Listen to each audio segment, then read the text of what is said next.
New year అంటేనే మన లేడీస్‌కి గుర్తొచ్చేది ఏంటండి? ముందుగా రంగోలియే కదా! అందుకే నేనైతే రంగోలి వేయడం స్టార్ట్ చేసేసాను.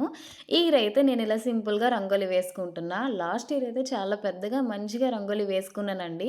కాకపోతే నేను మా బాబుకి భయపడి ఇలా చిన్న రంగోలి అయితే వేసుకుంటున్నా. ఎందుకంటే మా బాబు అల్లరి మామూలుగా లేదు.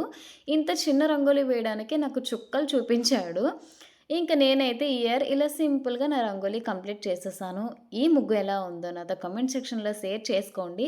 ఫైనల్‌గా నైట్ 12:00 అయితే అయిపోయిందండి. ఇంకా 2025 అయిపోయి 2026కి అయితే మనం వచ్చేసాం. యాక్చువల్లీ మేము ఇంటి బయట అందరితో కలిసి సెలబ్రేట్ అయితే చేసుకుందాం అనుకున్నామండి న్యూ ఇయర్ సెలబ్రేషన్స్. కాకపోతే అందరూ 12:00 వరకు ఎవరు కూడా మెలకువగా లేరు. అందరూ పడుకున్నారు. ఇంక మా బాబుకి కూడా కేక్ కట్ చేసడానికి ఎంతగా లేపినా సరే మంచి డీప్ నిద్రలో ఉన్నాడు. మా హస్బెండ్ కూడా ఎందుకు వాడిని డిస్టర్బ్ చేయడం అంటే, ఇంక మా ఇద్దరమే ఇలా సింపుల్‌గా చేసుకున్నామండి. అండ్ మీకు కూడా హ్యాపీ న్యూ ఇయర్ ఫ్రెండ్స్. ఇంతేనండి వీడియో. వీడియో కనుక నచ్చినట్లయితే ప్లీజ్ లైక్ చేయండి, షేర్ చేయండి,